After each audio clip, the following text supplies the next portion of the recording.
কিন্তু কোরআনের শিক্ষা হলো এমন শিক্ষা, এটা মৃত্যুর পরেও জান্নাতে জাহান্নামে সব জায়গায় কাজে লাগবে। লাগবে কি লাগবে না? সেই কোরআনের শিক্ষা আজকে দেওয়ার জন্য সেই কেন্দ্রিক আজকে এই মাহফিল, ঠিক না? আল্লাহ আমাদেরকে বোঝার তৌফিক দিন। একটা উদাহরণ দিলে আপনারা বুঝতে পারবেন। মনে করেন ছোট্ট বাচ্চাদেরকে আমরা কেন কোরআন শিক্ষা দেব? তাদের মাথায় তাদের মগজের ভিতরে কেন কোরআন ধরাবো? ছোট্ট একটা বাচ্চা, মনে করেন কোনো একজন ব্যক্তি সকালবেলা উঠলো, উঠে খালি পেটে এক পিস মুলা খেয়ে নিল। ক পিস? এক পিস মুলা খাবার পরে দুপুরে বেলা বিরিয়ানি খেলো, বিকাল বেলা মনে করেন জর্দা ভাত খেলো, হালুয়া পোলোয়া ইত্যাদি আরো যত রকম খাবার আছে, চিকেন কাবাব বলে, শিক কাবাব বলে, যাই বলে সবকিছু খেলো। এখন বলেন তো দেখি, সন্ধ্যা বেলায় ওই ব্যক্তিটা কিসের ঢেকুর উঠবে? বিরিয়ানির না মুলার? খালি পেটে কি খেয়েছে? মুলা খেয়েছে।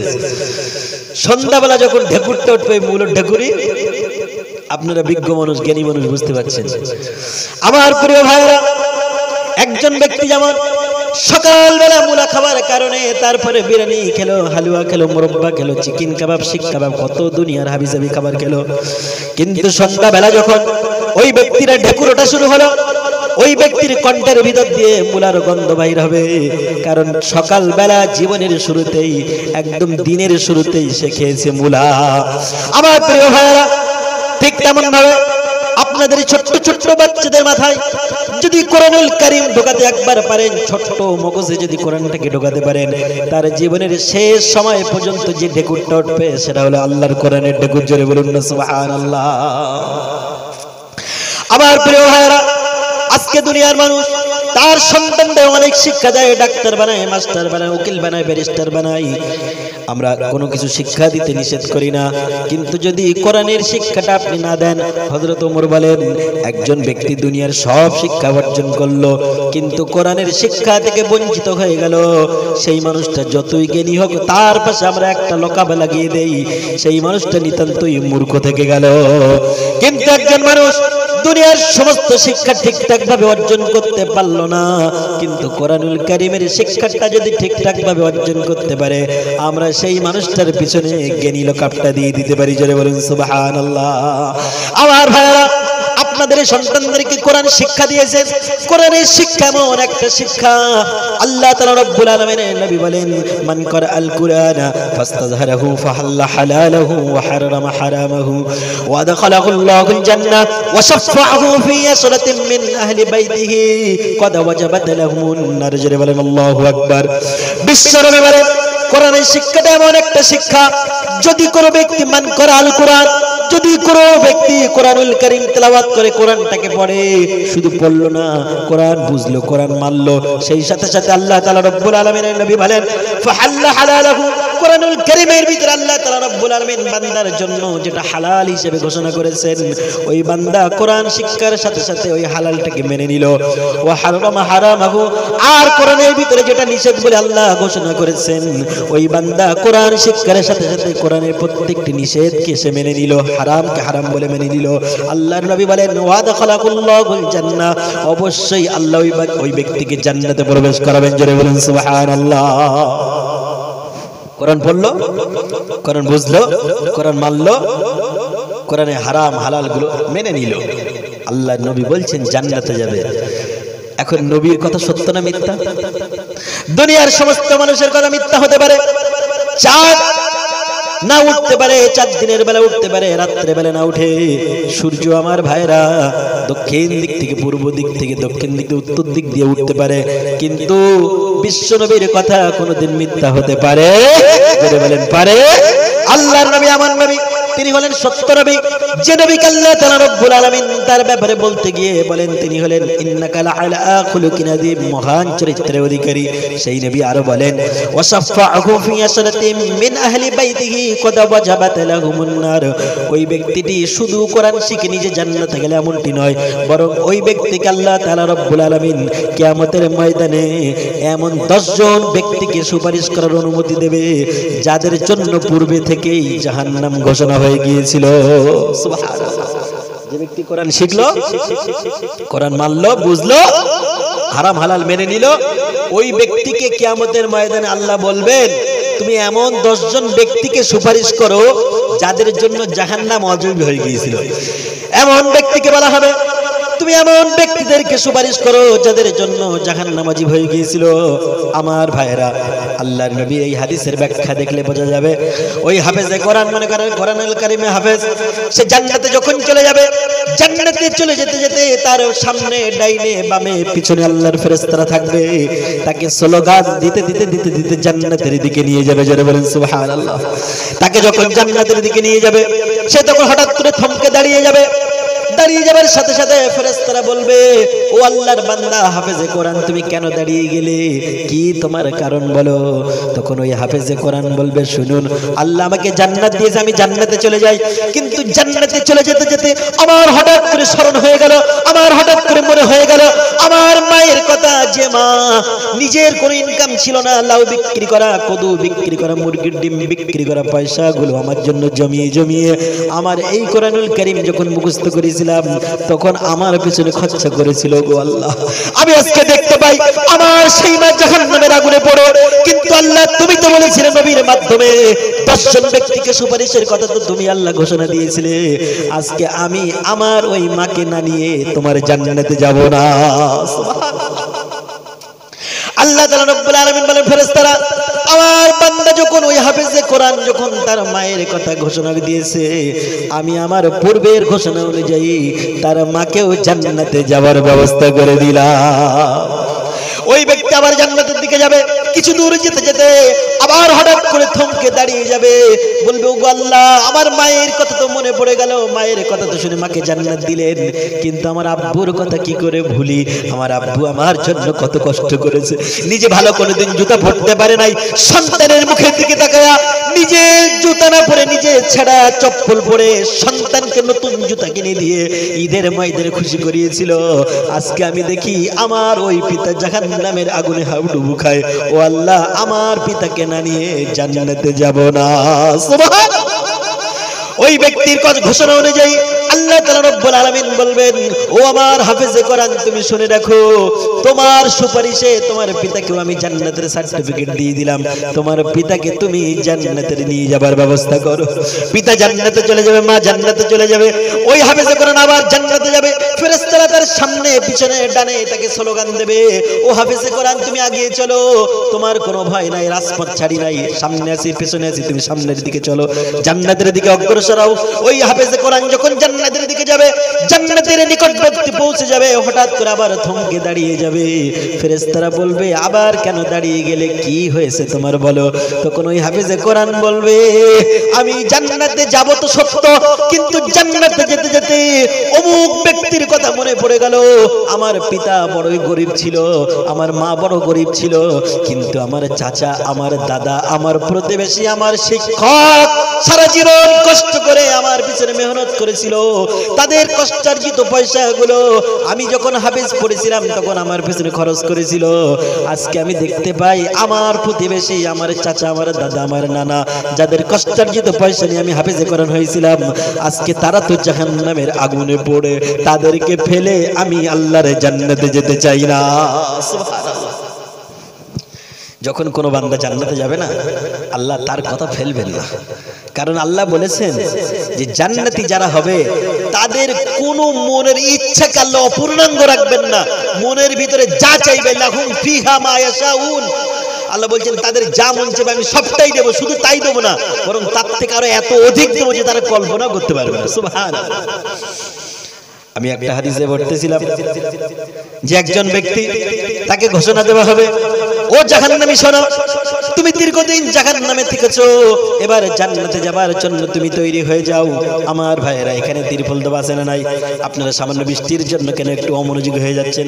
মনোযোগ দিয়ে শুনুন, একজন জাহান্নামীকে ডেকে আনা হবে, জাহান্নামীকে ডেকে বলা হবে তুমি তৈরি হয়ে যাও, আল্লাহ তোমাকে জান্নাত দিবে। ওই জাহান্নামী তখন জিজ্ঞাসা করবে আমি তো এমন কোনো ভালো কাজ করিনি, কিন্তু আল্লাহ আমাকে কেন জান্নাত দেবে একটু কি জানতে পারি নাকি? কোন নবী রাসূলকে আমার জন্য সুপারিশ করেছে নাকি? কোন আল্লাহর ওলিকে আমার জন্য সুপারিশ করেছে নাকি? কোন শুহাদাকে আমার জন্য সুপারিশ করেছে নাকি? আমাকে কেন জান্নাত দেবে আল্লাহ? তখন ওই ব্যক্তিকে শোনানো হবে যে তোমার একজন বন্ধু ছিল দুনিয়ার বুকে, সেই বন্ধুটা আল্লাহর জান্নাতে গিয়েছে এবং জান্নাতে গিয়ে তার হঠাৎ করে তোমার কথা মনে পড়েছে। ওই তোমার সেই বন্ধু দুনিয়ার যার সাথে যে ইমাম সাহেবের সাথে তুমি চলাফেরা করেছিলে, যে মাওলানা সাহেবের সাথে তুমি ওঠা বসা করেছিলে, ওই তোমার গ্রামের অমুক মাওলানা ওমর ফারুক এমনি করে আব্দুল্লাহ ওবাইদুল্লাহ, সে এখন জান্নাতে। সে জান্নাতে থাকাকালীন হঠাৎ করে তার মনের ভিতর অন্তঃকরণে তোমার কথা মনে এসেছে, আর ওই ব্যক্তি আল্লাহর কাছে সুপারিশ করেছে যে দুনিয়ায় একসাথে বন্ধুর সাথে চলাফেরা করেছিলাম, আজকে বন্ধু জাহান্নামী আমি মানতে চাই না, আমার ওই জাহান্নামী বন্ধুকে আমার জান্নাতে দেখার ব্যবস্থা করে দাও। তখন তাকে শোনানো হবে যে তোমার অমুক বন্ধু সে জান্নাতে আছে, সে তোমাকে দেখতে চেয়েছে, আর ওই জান্নাতি যখন তোমাকে দেখতে চেয়েছে তার খুশির জন্য আল্লাহ তোমার জীবনের গুনাহগুলোকে maaf করে দিয়ে আল্লাহ তোমাকেও জান্নাতে যাবার সুযোগ করে দিয়েছেন। জলে বলুন সুবহানাল্লাহ। বন্ধুত্ব করতে হবে কাদের সাথে? ভালো মানুষ না খারাপ মানুষ?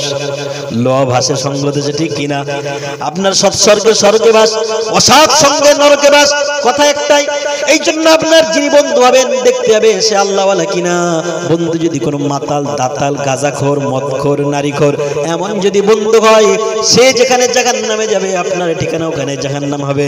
কিন্তু যদি কোনো দিনদার, ইমানদার, মুত্তাকি, হাফেজে কোরআন আলেমদেরকে বন্ধু বানাতে পারেন, ওর ওসিলায় জান্নাত দিতে পারেন কে?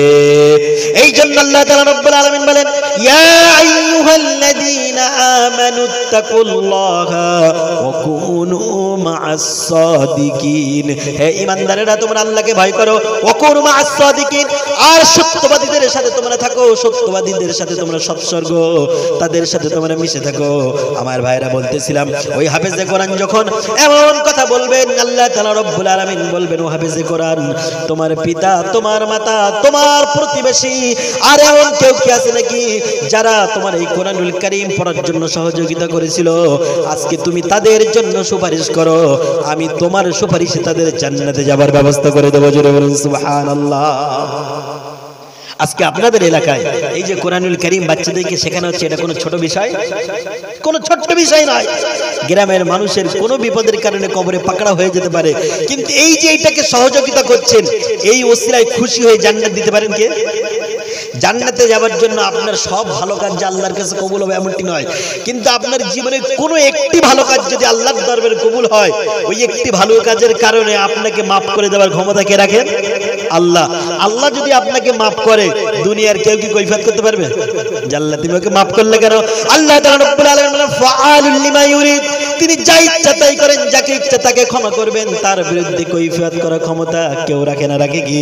দুনিয়ার মানুষ কিছু করলে পরে, দুনিয়ার কোন বিচারপতি যদি কাউকে মাফ করে দেয়, তাকে কৈফিয়ত করা হয়, মিডিয়া তাকে জিজ্ঞাসাবাদ করে, সরকার পক্ষ তাকে জিজ্ঞাসাবাদ করে, তুমি তাকে কেন মাফ করলে? কিন্তু আল্লাহ হলেন এমন আল্লাহ, তিনি হলেন রাজাধিরাজ, বাদশার বাদশা, মালিকের মালিক, সমস্ত ক্ষমতার অধিকারী তিনি। কিয়ামতের ময়দানে যাকে ইচ্ছে তাকে মাফ করবেন, আবার যাকে ইচ্ছে তাকে সাজা দেবেন। কেউ সেই আল্লাহর কাছে কৈফিয়ত করতে পারবে? পারবে? আমার ভাইয়েরা, এই জন্য বলতেছিলাম আপনাদের সন্তানদেরকে কোরআন শিক্ষা দেবেন, কারণ কোরআনুল কারীম এমন একটা কিতাব, কাল কিয়ামতের ময়দানে বিশ্ব নবী বলেন কিছু মানুষের সামনে কোরআন দাঁড়িয়ে যাবে, তাদের জন্য জাহান্নাম নির্ধারিত হয়ে যাবে। কোরআন দাঁড়িয়ে যাবে, দাঁড়িয়ে গিয়ে বলবো, আল্লাহ তোমার এই বান্দা হয়তো ঠিকঠাক নামাজ পড়তে পারে নাই, ঠিকঠাক তোমার ইবাদত করতে পারে নাই, কিন্তু আমি কোরআন আমাকে সম্মান দিয়েছিল, আমার সাথে ছিল, কোরআনের সহযোগিতা করেছিল। ওগো আল্লাহ, আজকে তোমার এই বান্দাকে জাহান্নামে দেবে, আমি এটা মেনে নিতে পারবো না। সুবহানাল্লাহ। কে দাঁড়াবে? আল্লাহর কোরআন। বিশ্ব নবী বলেন, কোরআন যখন আল্লাহর সামনে দাঁড়িয়ে গিয়ে তর্ক বিতর্কে জড়িয়ে পড়বে, আল্লাহর সাথে বাকবিতণ্ডায় জড়িয়ে পড়বে, আল্লাহ কেবলমাত্র কোরআনের মর্যাদার কারণে ওই বান্দাকে জান্নাতের ঘোষণা দিয়ে দেবে। সুবহানাল্লাহ। সেই কোরআন, সেই কোরআন। আল্লাহর নবী বলেন, খায়রুকুম মান তাআল্লামাল কুরআন ওয়া আল্লামা, তোমাদের ভিতরে সর্বোত্তম ওই ব্যক্তি যে কোরআন নিজে শেখে এবং অপরকে আপনার সন্তানকে দুনিয়ার সব শিক্ষা দিয়েছেন। আমি ইমাম সাহেব, আমি একটা মসজিদের ইমাম, আমি দেখি যখন কোনো মানুষ মারা যায় না, অনেক ছেলে এমন আছে ডাক্তার মাস্টার ভালো শিক্ষিত, কিন্তু পিতা মারা যাচ্ছে, পিতার পাশে বসে একটু কলেমা তালকিন করাবে সে সৌভাগ্য তার। সে তখন ইমাম সাহেবকে ফোন করে, ইমাম সাহেবকে ফোন করলো গভীর রজনীতে, ইমাম সাহেবের ফোন ঢুকলো কিন্তু ইমাম সাহেব ফোন উঠাতে পারলো না, একবার দুইবার তিনবার রিসিভ করতে পারলো না, রিং বাজতেই থাকলো। হঠাৎ করে দেখা গেল তার পিতার কণ্ঠনালীর ভিতরে ঘটঘটানি আওয়াজ হয়ে গেল। কিন্তু সন্তানকে এমন ভাবে শিক্ষা দিল, ওই সময়ে পিতার পাশে বসে কলেমা তালকিন করবে সেই ক্ষমতা নাই। আপনার সন্তানকে কোরআন শিক্ষা দিয়েছেন, আপনি মারা যাচ্ছেন, আপনার পাশে বসে বসে সে কোরআনুল কারীম তেলাওয়াত করবে। আপনি একজন ভাড়াটি মৌলবি আনলেন, সে কোরআনুল কারীম পড়বে, আপনি যেমন পয়সা দেবেন তেমন দোয়া, ঠিক না? যেমন পয়সা দেবেন তেমন দোয়া, দোয়া কবুল হতেও পারে নাও হতে পারে, কোনো গ্যারান্টি নাই। কিন্তু আপনার সন্তানকে আপনি কোরআন শিক্ষা দিলেন, আপনি মরে যাচ্ছেন মুমূর্ষু অবস্থায়, সে দেখা যাচ্ছে পাশে বসে বসে কোরআনুল কারীম তেলাওয়াত করবে, তার চোখ দিয়ে চোখের পানির ফোঁটাগুলো বেরিয়ে বেরিয়ে আসবে, আর মন চাইবে আল্লাহ আমার পিতা দুনিয়ায় বেঁচে ছিল, আজকে সে মারা যাবে আর জীবনেও তাকে দেখতে পাবো না। সেই কোরআন পড়তে পড়তে চোখের পানিতে কোরআনুল কারীমের পাতা ভিজে যাবে, ওই এক ফোঁটা চোখের পানির কারণে তার পিতার সব গুনাহ মাফ করে দেওয়ার ক্ষমতা কে রাখেন? কে রাখেন? আল্লাহ রাখেন। তারপরে ওই সন্তান যখন আস্তে আস্তে পিতার মাথার পাশে বসে বসে কলেমার তালকিন করাবে, পিতা আস্তে আস্তে তার সাথে সাথে পড়ে নেবে। সবাই যখন বাস কাটতে যাবে তখন ওই কোরআনুল কারীম শেখা সন্তান আস্তে আস্তে পিতার গোসল করানোর ব্যবস্থা করবে। পিতাকে যখন বুকে সাবান মাখাবে, মাথায় সাবান মাখাবে, আতর মাখাবে, গোসল দেবে, তার চোখের পানি পিতার দেহ মোবারকে পড়বে। এই দৃশ্য যখন আমার আল্লাহ দেখবে, আল্লাহর নবী বলেন যখন কোন সন্তান পিতার জন্য এক ফোঁটা পানি ফেলায় দোয়া করে, তখন ওই সন্তান আর আল্লাহর মাঝখানে কোনো পর্দা থাকে না, ডাইরেক্ট কবুল হয়ে যায়। সুবহানাল্লাহ। তখন ওই সন্তান তার পিতার জন্য কাঁদবে, গোসল দেবে নিজে হাতে, কোনো পাড়ার লোক না, নিজে হাতে গোসল দেবে। সন্তান আস্তে আস্তে গোসল দেওয়ার পরে পিতার জন্য কবর খুঁড়তে যাবে। কবরের যখন একটা দুটো কোদাল দিয়ে কোপ মারবে, সন্তানের তখন মনে হবে আরে এই কোপটা আমি মাটিতে মারছি না, বরং এই কোপটা আমার পিতার জন্য আমার বুকের উপরে মারছি, ঠিক না? কোপটা কোথায় মারছি? আমার বুকের উপরে মারছি। প্রত্যেকটা কোপে কোদালের কোপ পড়ার সাথে সাথে সন্তানের বুকটা যেন ফেটে যাবে, সন্তানের কলিজা যেন ফেটে যাবে। সন্তান তখন চোখ দিয়ে পানি ফেলবে, ওই চোখের পানি যখন কবরের মাটিতে মিশে যাবে, ওই কবরের মাটিটা ওই পিতার জন্য জান্নাতের বাগানে পরিণত হয়ে যাবে। সুবহানাল্লাহ। তারপরে আস্তে আস্তে ওখান থেকে পিতার মনে করেন কবর খোঁড়া হয়ে গেল, সন্তান আস্তে আস্তে ওখান থেকে উঠবে। ওঠার পরে আবার নিজে হাতে গোসল দেওয়ার পরে সবাই যখন বিভিন্ন কাজে লিপ্ত, বারবার সন্তানের মন চাইবে আল্লাহ আমার পিতা আমাদের জন্য কত কষ্ট করেছে, আজকে সেই ব্যক্তিটি মারা যাচ্ছে, আল্লাহ আমি সন্তান হয়ে দোয়া চাই তাকে তুমি মাফ করে দিও। প্রত্যেকটা মুহূর্তে সন্তান দোয়া করবে। জানা যায় যখন সবাই দাঁড়িয়ে যাবে তখন ওই সন্তান কেঁদে কেঁদে বলবে যে আমার পিতা যদি তোমাদের কাছে ভুল করে থাকে মাফ করে দিও, আমার পিতার জন্য আমি ক্ষমা চাই। সবাই জানাজা নামাজ টাইম শেষ করার জন্য পড়বে, কিন্তু জানা যায় দাঁড়িয়ে সন্তান দোয়া করবে আর কাঁদবে। জানাজা যখন হয়ে যাবে চকলেটের মতো মুড়িয়ে ওই সন্তান কাঁধের উপরে লাশটা তুলবে, খাটিয়ার উপরে নিয়ে কাঁধের উপরে যখন লাশ তুলবে, সন্তানের এক পা সবাই আগাবে জোরে জোরে, কিন্তু সন্তান আগাবে আস্তে আস্তে, ঠিক না? আস্তে আস্তে আগাবে, কারণ জানে যে আমার পিতার শেষ মুহূর্তের দিকে চলে যাচ্ছি, আমার পিতা আমাকে ছেড়ে জনমের মতো চলে যাচ্ছে। অতএব সন্তানের পা উঠতে চাইবে না, এক পা দু পা করতে করতে যখন কবরস্থানে চলে যাবে, কবরের মধ্যে গিয়ে দুনিয়ার কোনো মানুষ লাগবে না। সন্তান পিতার কথা স্মরণ করে আগেই কবরের মধ্যে নেমে যাবে। যখন নেমে যাবে কাফনের কাপড়টা যখন মুখ থেকে সরাবে, তখন সন্তানের চোখের পানিটা পিতার মুখমণ্ডলে পড়বে, পড়বে কি পড়বে না? এই দৃশ্যটা যখন আমার আল্লাহ দেখবে, আল্লাহ সন্তানের চোখের পানিতে তার পিতার গুনার খাতাগুলো মাফ করে দেবে, জোরে বলে সুবহানাল্লাহ। তারপরে যখন দেখবেন যে কবরে সাধারণত সন্তান নামে, সেই কবর থেকে উঠতে একটু দেরি হয়, দেরি হয় কি হয় না? কারণ সন্তান নেমেছে, ওটা তো দেরি হবেই হবে। সন্তান আস্তে আস্তে ওই পিতার জন্য কবরে শুইয়ে দিয়ে আল্লাহর কাছে দোয়া করবে, রব্বিরহামহুমা কামা রব্বায়ানি সগীরা। ওগো আল্লাহ আমার পিতা যেমন আমাদেরকে ছোট্টবেলায় শিশুকালে রহমতের ব্যাপারে রহমত ভাবে আমাদের প্রতি দয়া করে রহমতের কোলে লালন পালন করেছিল। ওগো আল্লাহ, আমার পিতাকে তোমার কাছে তোমার কবরে শুইয়ে দিলাম, আমার পিতা মাতার কবরটাকে তুমি জান্নাতের বাগান বানায়া দাও। সন্তান যখন দোয়া করবে ওই দোয়া কবুল হতে মোটেই দেরি হবে না, আল্লাহ তাআলা রব্বুল আলামিনের আরশে কবুল হয়ে যাবে। সাথে সাথে দেখা যাবে ওই পিতার কবরটাকে জান্নাতের টুকরা বানাবেন কে? আমার ভাইরা, আপনারা বিরক্ত হচ্ছেন না তো? বিরক্ত হচ্ছেন না তো আমার ভাইরা? ওই জন্য প্রত্যেককে মরতে হবে, প্রত্যেককে মরতে, ওই জন্য মরার আগে নিজেকে তৈরি করতে হবে, ঠিক না? কবি বলেন কত সুন্দর করে, মোদের যাওয়ার সময় হলে, মোদের যাওয়ার সময় হলে কাটবে ঝাড়ের বাস, দিনটি দিও জুমার খোদা, রমজানের দিও মাস। যারা বলেন আল্লাহুম্মা আমিন। আমরা কি চাই না যে আমাদের মৃত্যুর দিনটা জুমার দিন, রমজান মাসে হোক? এটা চাই না? চাই কি চাই না? আমিন বলবেন। মোদের যাওয়ার সময় হলে কাটবে ঝাড়ের বাস, দিনটি দিও জুমার খোদা, রমজানের দিও মাস। যারা বলেন আল্লাহুম্মা আমিন। কাফনের কাপড় কাটবে যখন করবে গরম পানি, এ পাপীর কানে শুনতে দিও তোমার মধুর বাণী।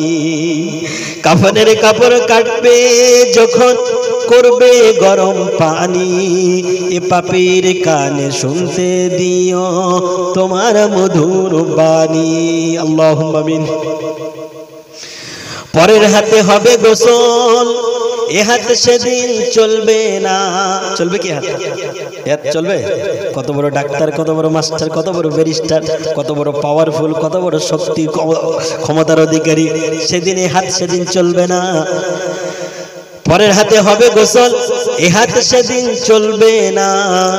সবাই বলবে এনার কথা, শুধু ইনি কথা বলবে না। সবাই বলবে ব্যক্তিটি এমন ছিল, ও ব্যক্তি ছিল, এত বড় ব্যক্তিত্ব ছিল, কি পাওয়ার ছিল, সবাই এনার কথা বলবে, কিন্তু ইনি কথা বলবে না। পরের হাতে হবে গোসল, এ হাত সেদিন চলবে না। সবাই বলবে আমার কথা, শুধু আমি কথা বলবো না। যেতে হবে ফিরে খোদা, যেতে হবে ফিরে খোদা, শুনেছি বারে বার, ফিরে যেন আসতে পারি হয়ে রোজাদার। যেন আল্লাহুম্মা আমিন। রোজাদার হয়ে যেন আল্লাহর দরবারে আমরা উঠতে পারি। সারা জীবনে এই দোয়া আমাদের থেকে গেল, ফিরে যেন আসতে পারি হয়ে রোজাদার। সেহরি করাইয়ে দিও খোদা এই শখের দুনিয়ায়, আর ইফতারি করাইও তুমি আরশের তলায়। আল্লাহুম্মা সাল্লি আলা সাইয়্যিদিনা মাওলানা মুহাম্মদ ওয়া আলা আলি সাইয়্যিদিনা মাওলানা মুহাম্মদ। সম্মানিত ভাইরা, দেখেন আলোচনা সবে শুরু করেছি, ঠিক না? আপনারা বিরক্ত হচ্ছেন না তো? কিন্তু দুঃখের বিষয় কিছুই করার নেই। আপনাদের ধলকিদাতে আমি অনেকবার এসেছি, এখানে ফুলবাড়ি মাদ্রাসা এসেছি, আরো পাশে এসেছি, আর আমার এক প্রিয় ওমর ভাই তো অনেকবার এনেছেন। আল্লাহ যদি চায় ইনশাল্লাহ আবার আলোচনা করবে ইনশাআল্লাহ। যেহেতু আকাশে বৃষ্টি শুরু হয়েছে, আমাকে সিগন্যাল দেওয়া হচ্ছে। অনেক সময় উপায় থাকলেও কিছু করার, এখন আমাদের স্বাদ আছে কিন্তু সাধ্য নাই, স্বাদ আছে কিন্তু সাধ্য নাই। এই জন্য আল্লাহ যদি সুযোগ দেয় মন খুলে, আমি মনে করেছিলাম যেহেতু সবকিছু বিক্ষিপ্ত হয়ে গেছে, যখন যে বক্তার ওটার কথা ছিল তখন আমার তো ওটার কথা ছিল, সেই 9টায় আরামসে আলোচনা করতে পারতাম। কিছু না হলে 1.5 ঘন্টা আপনাদের সামনে আলোচনা তুলে ধরলে আমার ইচ্ছে ছিল পুরো টাইমটা কোরআন শিক্ষার গুরুত্ব নিয়ে, আপনাদের সন্তানদের যে আপনারা কোরআন শিক্ষা দিচ্ছেন, নিজেদের কষ্টার্জিত পয়সা দিয়ে এত কষ্ট করলেন, এর গুরুত্ব যদি আপনারা না বোঝেন, এর গুরুত্ব যদি না জানেন, মজা লাগবে? মজা লাগবে না। আর গুরুত্ব যদি বোঝেন, একটা বাচ্চার পিতা তাকে ইংরেজি শিক্ষা দেবে, তাকে বাংলা শিক্ষা দেবে, কটা মাস্টার? 3টে মাস্টার। কটা? মক্তবে যায় না। কেন যায় না? জিজ্ঞাসা করলে বলে 3টে মাস্টারে প্রাইভেট পড়তে পড়তে মক্তে যাবার সময় নেই। আছে না? এরকম হয় কি হয় না? 3টে মাস্টারের প্রাইভেট খরচা কত মাসে? 500 করে 1,500 টাকা। কত বললাম? আর যে হুজুরটা পড়ায় ওর মাসে 150 টাকা জোটে। তাহলে কোরআনের গুরুত্ব মুসলমান দিল নাকি ইংরেজি বাংলা অঙ্কের গুরুত্বটা দিল? যে মুসলমান কোরআন শিক্ষার গুরুত্ব দিল না, যে মুসলমান ইংরেজি বাংলা শিক্ষার গুরুত্ব দিল, ওর ছেলে যখন মারা যাবে, ওর বাপ যখন মারা যাবে, দেবেটা কি? একজন ব্যক্তি তার ছেলে মারা গেছে, বাপ মারা গেছে, সারা জীবন ছেলেকে ডাক্তার মাস্টার শিখিয়েছে, মেডিকেল থেকে ফিরেছে, মেডিকেলে পড়াশোনা করে বাড়িতে এসেছে, বাপ মারা গেছে। সবাই যখন কাঁদছে, ওর চোখে পানি নেই, ওর চোখে ও বারবার ইমাম সাহেবের কানে খোঁচা দিচ্ছে, হুজুর আকাশের অবস্থা ভালো না, তাড়াতাড়ি শেষ করেন, ঠিক না? দোয়া হয়ে গেল, নামাজও হয়ে গেল, নামাজ হয়ে যাবার পর মন খারাপ, বন্ধুর বাড়িতে চলে গেছে। বন্ধু বলছে, দেখ মন খারাপ করিস না, তোর বাপ মরে গেছে তো, তুই তো একটু কাঁদতেও পারলি না, কান্দার মতো তোর ক্ষমতাও নেই, কিন্তু তুই মন খারাপ করিস না, চল আজকে তোকে এমন একটা জায়গায় নিয়ে যাবে, এত সুন্দর একটা জিনিস তোকে দেখাবো, তোর সব মন খারাপ হয়ে যাবে, তোর বাপ কারো, তোর গোষ্ঠী শুদ্ধ মরিগুলো মনে আনন্দ পেয়ে যাবে, চল আমার সাথে। বন্ধুরা ডেকে নিয়ে গেছে কোথায়? সিনেমা হলে। কোথায়? সিনেমা হলে ডেকে নিয়ে গিয়ে তাকে এত সুন্দর একটা সিনেমা তাকে দেখিয়েছে, জোরে বলে নাউজুবিল্লাহ, যাতে পিতা মরার মন খারাপটা তার অন্তর থেকে উঠে যায়।